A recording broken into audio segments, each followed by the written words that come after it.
بسم اللہ الرحمن الرحیم. وہ بھی ہمارے انتظار میں ہے، ہم بھی ان کے انتظار میں ہیں. جب آئیں گے تو خانہ کعبہ کی دیوار سے ٹیک لگا کے فرمائیں گے بقیت اللہ خیر لکم ان کنتم مؤمنین. اللہ کا بقیہ تمہارے لیے بہترین ہے اگر تم مومن ہو. اور پھر اس کے بعد حضرت سب سے پہلی جو زیارت کریں گے وہ اپنے جد حسین کی قبر کی کریں گے. قبر امام حسین سے تو مختار نے بھی اپنی تحریک کا آغاز کیا تھا نا، ایسے امام بھی اپنی تحریک کا آغاز قبر امام حسین سے کریں گے. پھر وہاں سے نجف جائیں گے. روایات میں کوفہ لکھا ہے کیونکہ حدیث میں نجف کا لفظ نہیں ہے، نجف کا لفظ بعد میں بنا ہے. پھر وہاں سے آپ نجف جائیں گے یعنی کوفہ جائیں گے، یعنی مولا علی کے مزار پہ جائیں گے. اور میرے مولا وہاں پہلی نماز جماعت پڑھیں گے جس میں حضرت عیسیٰ ان کے پیچھے کھڑے ہوں گے. ان کے مکبر، ان کی اقامت کہنے والے حضرت عیسیٰ ہوں گے. اور بصرے تک صفیں لگیں گی جو پہلی نماز جماعت ہوگی. اور جب کربلا سے اپنی تحریک کا آغاز کریں گے تو حضرت کے گنبد سے وہ سرخ پرچم اتاریں گے. وہ پرچم سرخ ہے ہی اس لیے کہ ابھی اس مقتول کا بدلہ نہیں ہوا، اور بدلہ بھی وہی لے گا جو وارث دم ہوگا، جو خون کا وارث ہوگا نا، جو ولی دم ہوگا وہی بدلہ لے گا. لہذا امام اپنے جد حسین کا بدلہ لیں گے. حضرتارو بدلہ کن سے لیں گے؟ یزید تو نہیں ہوگا، شمر تو نہیں ہوگا جی، خولی اور سنان تو نہیں ہوں گے. تو جیسے یہاں بدلہ لینے پر ان کا ہونا نہ ہونا کوئی ضروری نہیں ہے، ایسے ہی مختار نے جو ان کو مارا وہ حسین کا بدلہ نہیں تھا. میرے مولا رضا فرماتے ہیں کہ اگر ساری کائنات کو 1000 مرتبہ مار کر دوبارہ زندہ بھی کیا جائے تو حسین کے ناخون پا، میرے مولا حسین کے پیر کے ناخون کا جو کنا انگلی کا جو ناخون ہے نا، اس ناخون کا بھی بدلہ نہیں ہے. امام حسین کا کوئی بدلہ نہیں تھا. یہ مختار نے امام کا بدلہ نہیں لیا تھا، یہ شیعوں کو حوصلہ دیا تھا، یہ ہمت بندھائی تھی کہ گھبراؤ نہیں جی. اب جب امام آ کر بدلہ لیں گے تو وہ ہوگا بدلہ. وہ کیسے ہوگا بدلہ؟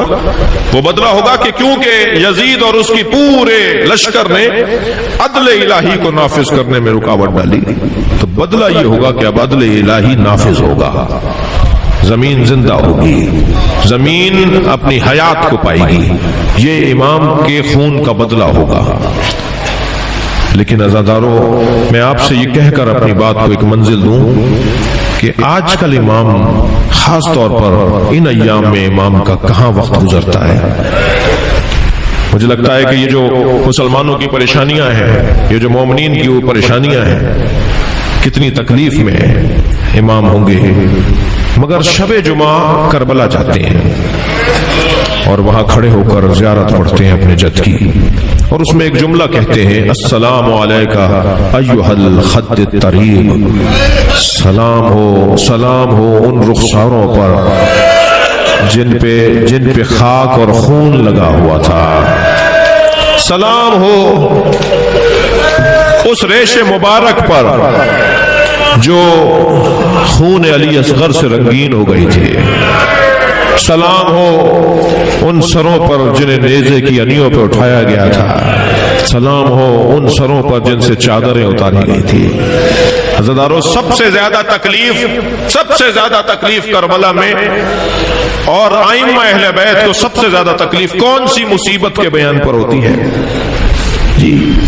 وہ ہے جناب زینب کی بیری دائی، جو بی بی اپنے بابا کے سامنے بغیر چادر کے نہ جاتی ہو، جو بی بی اپنے بھائیوں کے سامنے بغیر چادر کے نہ جاتی ہو. اس نے شام غریبہ میں زندگی کی پہلی نماز بغیر چادر کے کیسے پڑھی ہوگی؟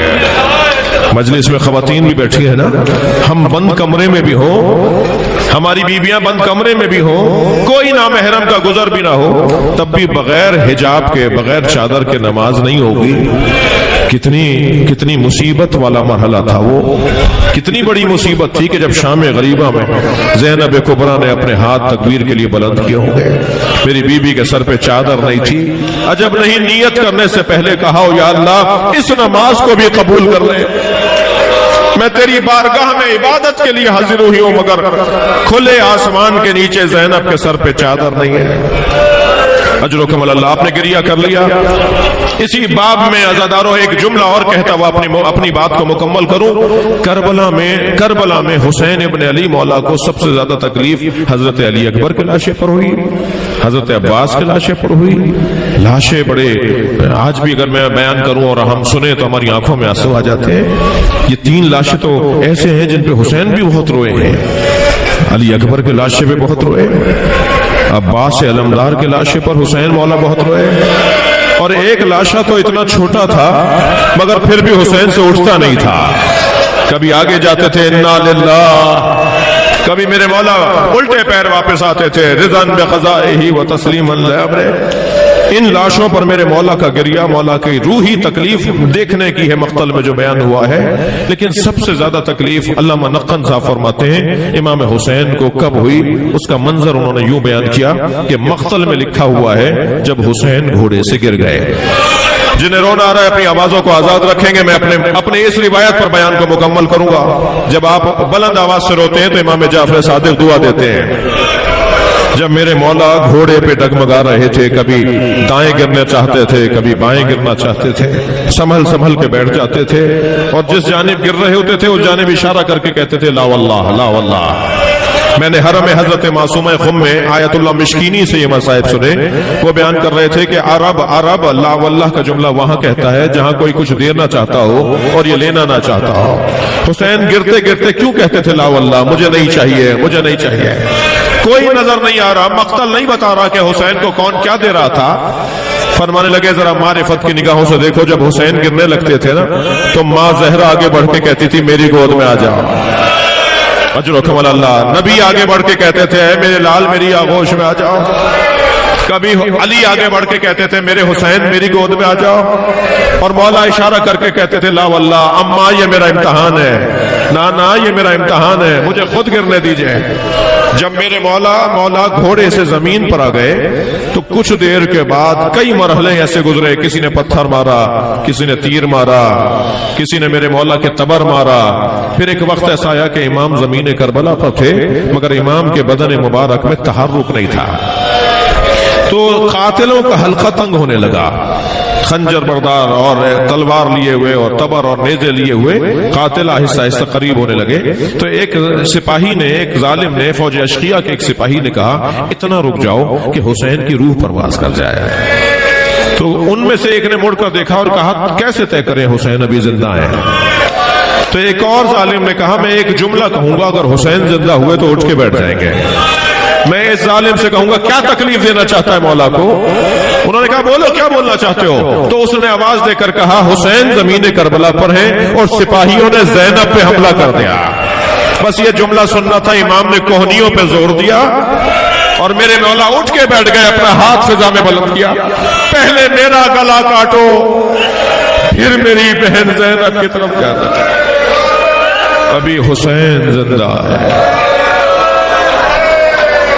اللہ لعنت اللہ علی قوم الظالمین۔ یا اللہ ان آوازوں پر رحمت نازل فرما، رونے والوں کی توفیقات میں اضافہ فرما، قانیان مجلس جو اس دنیا میں نہیں رہے خاص طور پر مولانا ان کی مغفرت فرما، اور جو موجودین ہیں اللہ انہیں صحت و سلامتی عطا فرما، امام کی معرفت میں اضافہ فرما، امام کی انتظار میں شدت عطا فرما، امام کے ظہور میں تعجیل عطا فرما، ہم کو حضرت کے نوکروں میں شمار فرما۔ ربنا آتنا فی الدنیا حسنۃ وفی الآخرۃ حسنۃ وقنا عذاب النار۔ الہی و سیدی و مولائی اغفر لأولیائک۔